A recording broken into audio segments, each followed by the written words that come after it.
Everyone is watching Ukraine. Everyone is counting casualties, tracking missile strikes, debating sanctions packages. And while that happens, something far more consequential just occurred 4,000 miles north of Kyiv in a frozen ocean that most Americans couldn't find on a map. Russia just made a $340 billion strategic move in the Arctic, and the U.S. Navy is now facing a trap it has no current answer for.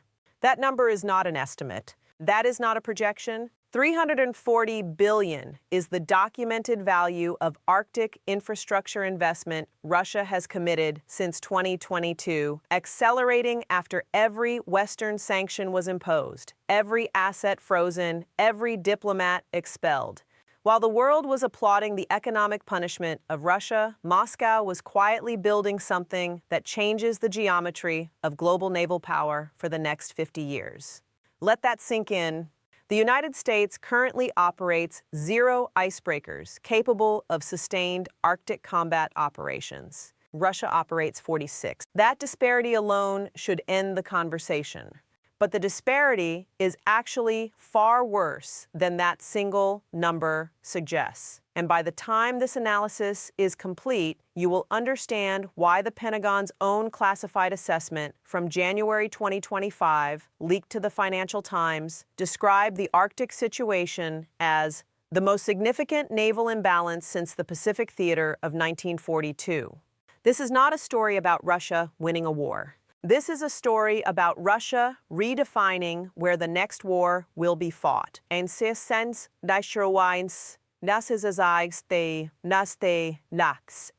ensuring it will be fought on terrain where American military doctrine, American military hardware, and American military budgets offer almost no advantage.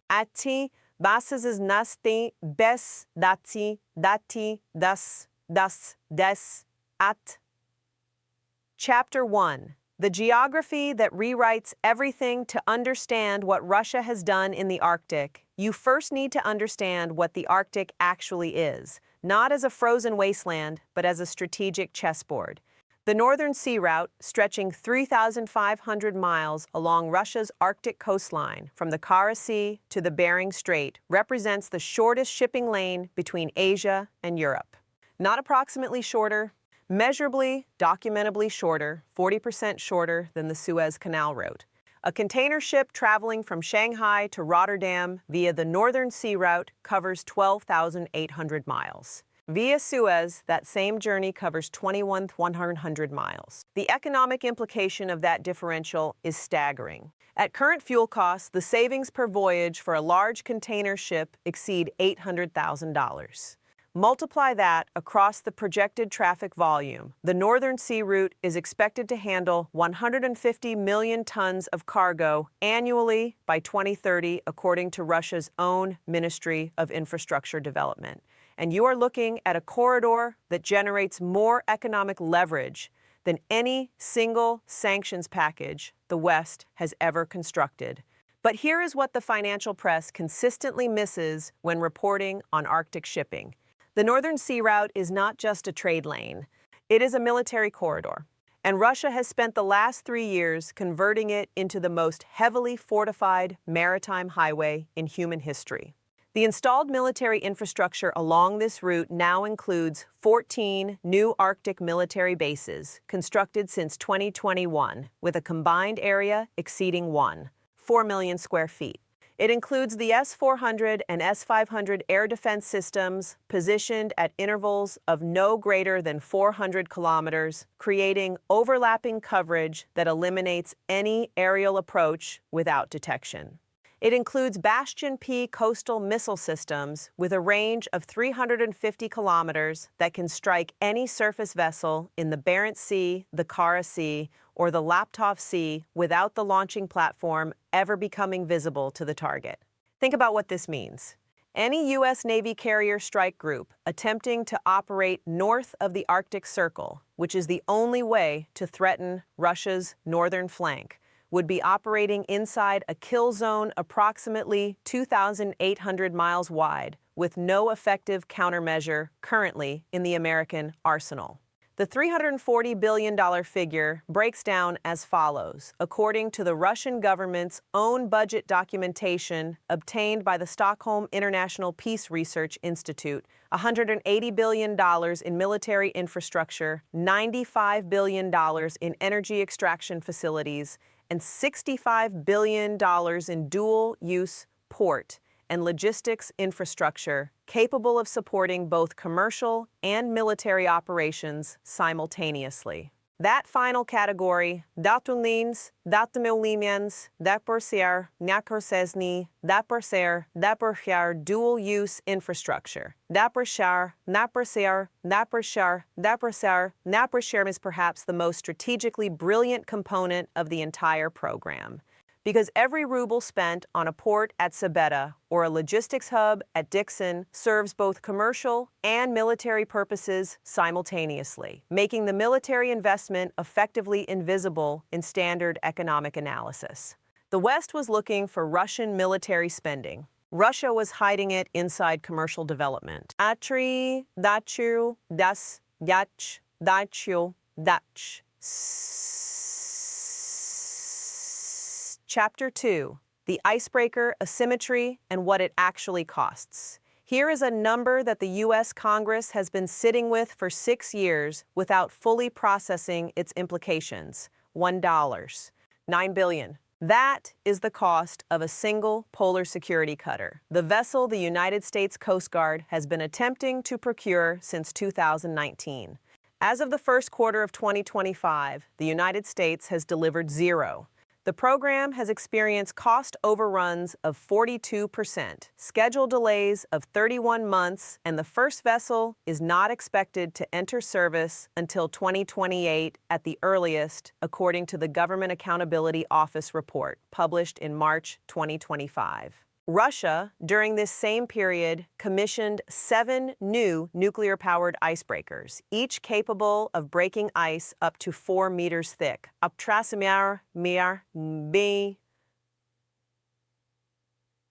Ice that would stop any American vessel currently in service. The newest class, the Project 22220 Arctica class, displaces 33,500 tons, generates 81,000 shaft horsepower, and can maintain 15 knots in continuous icebreaking operations.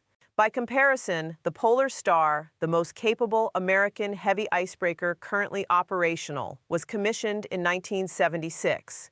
It is 49 years old. It has been kept operational through emergency maintenance budgets totaling $380 million since 2010, money spent preserving a Cold War relic while Russia built a 21st century fleet. Let that sink in. The cost-exchange ratio here mirrors something historians will recognize immediately. During the 1980s arms race, the Soviet Union bankrupted itself trying to match American naval spending dollar for dollar in an environment where America held every technological and industrial advantage. Russia has now engineered the inverse. The United States cannot match Russian Arctic capability dollar for dollar because the industrial base to build Arctic-capable vessels no longer exists in America at scale. The last American shipyard capable of building nuclear-powered surface vessels is Newport News Shipbuilding in Virginia. Its current backlog, primarily aircraft carriers and submarines, extends to 2033. There is literally no production slot available for Arctic vessels, even if Congress appropriated the money tomorrow. According to the Congressional Budget Office's March 2025 assessment, achieving parity with Russia's current Arctic naval capability would require an investment of approximately $78 billion over 15 years. 15 years, during which time Russia continues building. And here is where the follow-the-money analysis becomes genuinely alarming. Russia's Arctic shipbuilding program is not being funded by oil revenues alone. Of the $340 billion total commitment, approximately $47 billion has come directly from Chinese investment vehicles, state-owned enterprises, development bank financing, and equity participation in Arctic energy projects. China does not operate in the Arctic. China does not need Arctic energy infrastructure. China is paying for Russian Arctic militarization for the same reason an investor buys shares in a company whose product it intends to use: strategic return on investment. Atibes ben nafitir daichorshi nader nafitir yat.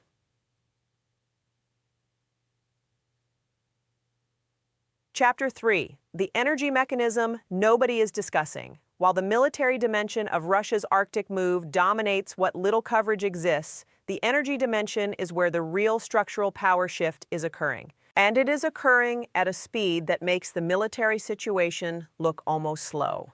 The Yamal Peninsula, jutting into the Kara Sea above the Arctic Circle, contains an estimated 5 trillion cubic meters of natural gas, approximately 20% of the world's total proven reserves.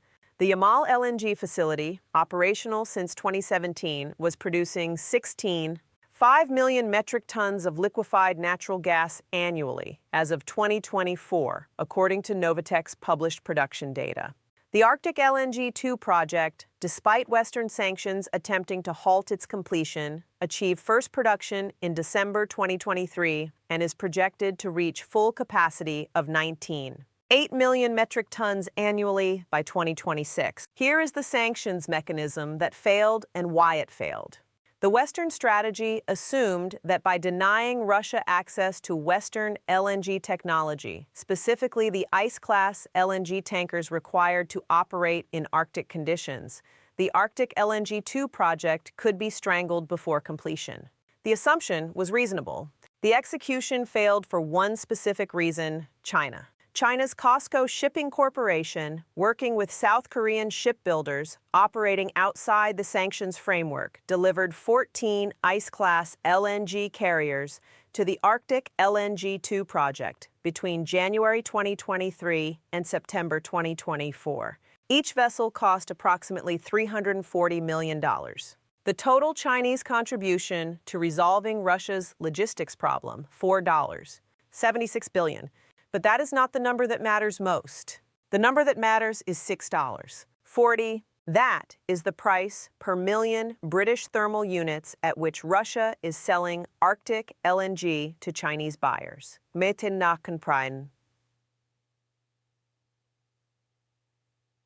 Compared to the $9.80 per MMBtu that China would pay for American LNG delivered to Asian terminals. Russia is selling Arctic energy to China at a 35% discount. China is accepting a 35% discount because the supply is not subject to American sanction, American infrastructure dependencies, or American political decisions. You are now watching a replay of what happened to British sterling in 1956, except in slow motion and in the energy sector rather than currency markets.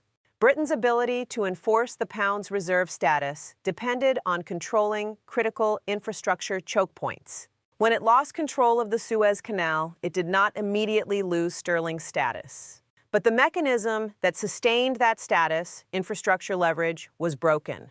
What followed was inevitable. The United States today maintains leverage over global energy markets through its ability to sanction entities, restrict dollar clearing systems, and threaten access to American-controlled financial infrastructure.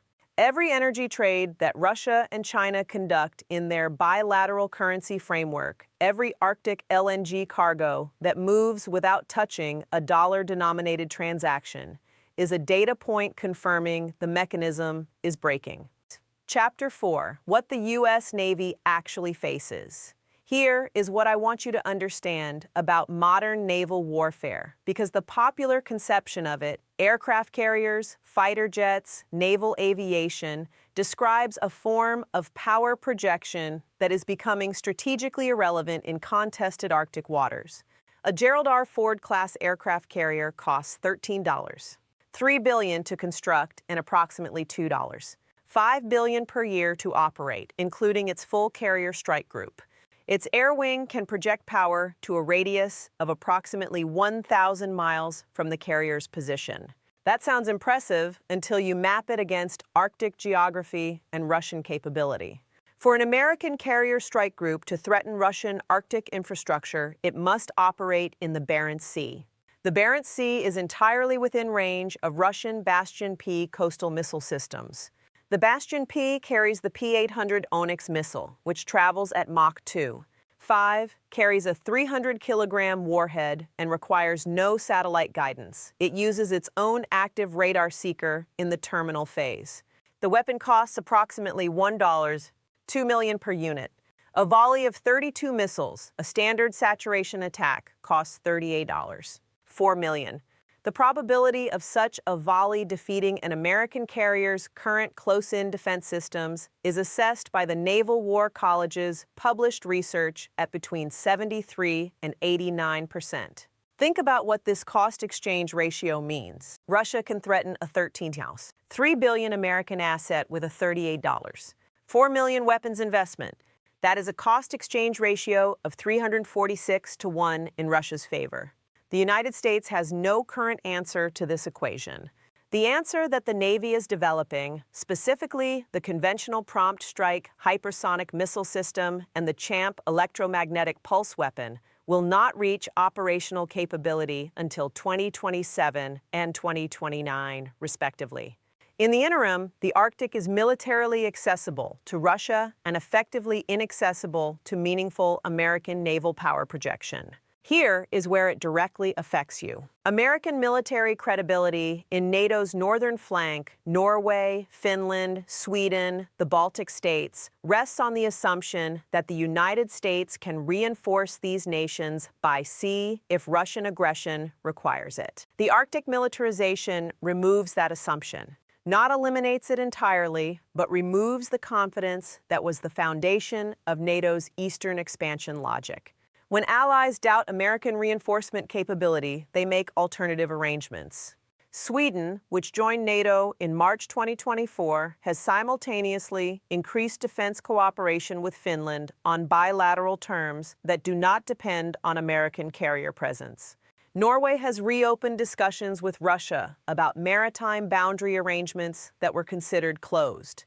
These are not dramatic defections. They are incremental hedging behaviors, exactly what you would expect from rational actors watching a military balance shift.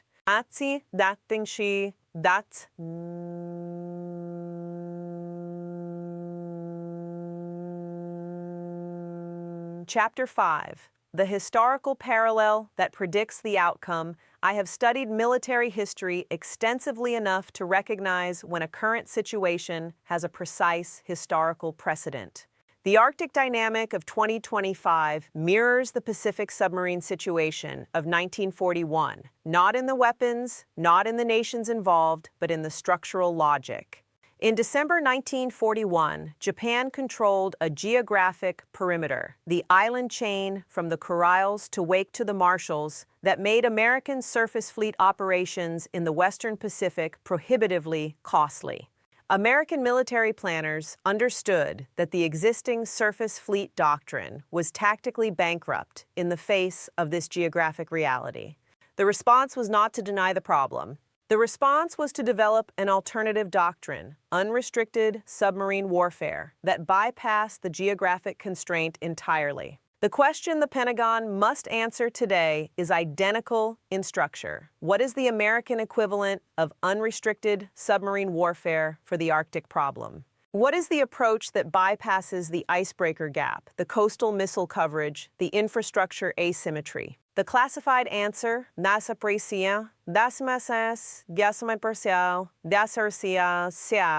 this has been reported in fragments by Defense News, Breaking Defense, and the Hudson Institute's published research, appears to be autonomous undersea systems. The Navy's 2024 budget allocated $7 billion to unmanned undersea vehicles capable of operating under Arctic ice, mapping Russian infrastructure, and potentially disrupting it without requiring human operators to enter the threat zone. But here's the critical difference from the 1942 precedent. In 1942, the submarine solution was available immediately. The vessels existed, the doctrine existed. Only the authorization to use them unrestricted was lacking. The autonomous undersea solution for the Arctic is not available immediately. It requires 5 to 8 years of development and procurement, according to the Office of Naval Research's published program timelines. 5 to 8 years during which the Arctic balance continues moving in Russia's favor. And China watches every development with the attention of a student studying for the most consequential exam of its generation. Because what Russia has demonstrated in the Arctic, that geographic fortification combined with economic integration can neutralize American military power projection, is the template China is applying to the South China Sea, the Taiwan Strait, and increasingly the Indian Ocean. Average data.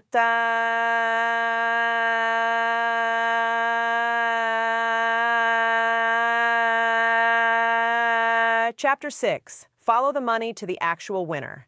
Let us now do what financial analysis requires. Follow the capital to its destination. And the destination tells a story that the diplomatic reporting entirely misses.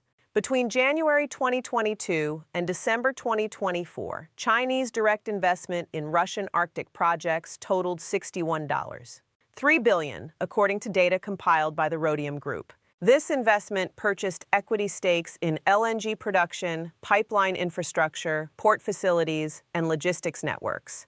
In exchange, China received guaranteed energy supply at below-market rates, transit rights through the Northern Sea Route, and, crucially, operational data on Arctic infrastructure performance that feeds directly into China's own Arctic strategy planning. China declared itself a near-Arctic state in its 2018 Arctic Policy White Paper.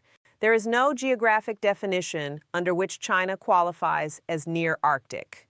But the declaration signaled strategic intent that Russia's $340 billion investment has now made materially possible. China does not need to build Arctic infrastructure. It has paid Russia to build it. And the infrastructure serves both nations' strategic interests simultaneously. The Polar Silk Road, as China officially terms its Arctic ambitions, now has physical reality. 14 ports along the Northern Sea Route capable of receiving Chinese cargo vessels, updated through Russian infrastructure spending, partially financed by Chinese capital. The Silk Road economic belt cost China approximately $143 billion across Central Asia to achieve comparable logistics access to Eurasian markets. The Arctic route cost China $61. $3 billion for superior access with military protection provided by Russia. For every dollar China spent on Arctic investment, Russia spent approximately $4, 55 in parallel. The cost-sharing ratio is, from China's perspective, extraordinary. China is getting $340 billion worth of strategic positioning for $61. $3 billion of direct investment, and Russia is providing the military deterrence that keeps American countermeasures from disrupting the entire enterprise. Here is what this means for you specifically. The shipping routes that American consumers depend on, the lanes through which electronics, pharmaceuticals, and manufactured goods travel from Asian production centers to American markets, are increasingly subject to routing through infrastructure that Russia and China jointly control. Not immediately, not completely, but the trajectory is unambiguous. The Suez Canal is controlled by Egypt and monitored by American security architecture. The Northern Sea Route is controlled by Russia and co-financed by China. As traffic shifts, and it is shifting, with Northern Sea Route cargo volume increasing 47% between 2021 and 2024, according to the Arctic Council's monitoring data, the leverage shifts with it. At the yach, and thus, that's why, nach, and dach, and nach. Chapter 7, The Trap and Why It Is Nearly Perfect. I want to return to the word I used at the beginning, trap, because what Russia has constructed in the Arctic is not simply a military advantage. It is a strategic trap that exploits the specific institutional and political constraints that make American responses slow, expensive, and uncertain. The trap works like this. The United States cannot respond militarily to Arctic militarization without spending amounts that Congress will not approve on a timeline that strategy requires. The shipbuilding industrial base cannot be rebuilt quickly. The doctrine for Arctic warfare cannot be developed faster than the hardware to execute it. Every year of delay increases the depth of the asymmetry. The United States cannot respond economically because every sanction has already been applied. There are no remaining financial pressure points that have not been activated. Russia has adapted its economy to sanctions-era conditions, not comfortably, not without cost, but sustainably. The Russian economy contracted 1% in 2022, grew 3%, 6% in 2023, and grew 3%, 2% in 2024, according to IMF data published in April 2025. An economy that grows under maximum Western sanctions is an economy that has found alternative mechanisms. And the United States cannot respond diplomatically because the nations most capable of constraining Russia's Arctic ambitions, China, India, the Gulf states, have calculated that their economic relationships with Russia are more valuable than American diplomatic preferences. India now purchases 8 million barrels of Russian oil per day at discounts averaging $8.50 per barrel below Brent crude pricing. That is $5. $6 billion in annual savings that India receives as a direct consequence of Western sanctions that Russia redirected toward alternative buyers. The trap is nearly perfect because the escape routes that American strategy typically relies upon, military deterrence, economic pressure, diplomatic coalition building, are all simultaneously constrained. Nearly perfect, but not perfect. The imperfection is China. China's $3 billion investment in Russian Arctic infrastructure gives Beijing a stake in Arctic stability that it did not previously possess. China wants Russian Arctic energy flowing reliably. China wants the Northern Sea route commercially viable. China does not want a military confrontation in the Arctic that disrupts the infrastructure it has financed. This creates a deterrent dynamic that operates independently of American military capability. If Russia overreaches, if Moscow's Arctic military posture triggers a NATO response severe enough to threaten the commercial infrastructure, China loses $61. $3 billion in sunk capital and an energy supply corridor it has integrated into its strategic planning. This gives China both incentive and leverage to moderate Russian behavior in the Arctic in ways that American diplomacy cannot achieve directly. The most sophisticated reading of the Arctic situation is not that Russia has trapped the United States in a military confrontation. Russia has engineered a situation where the entity best positioned to constrain Russian behavior is China, and China's constraints on Russia serve China's interests, not America's. That is not a trap.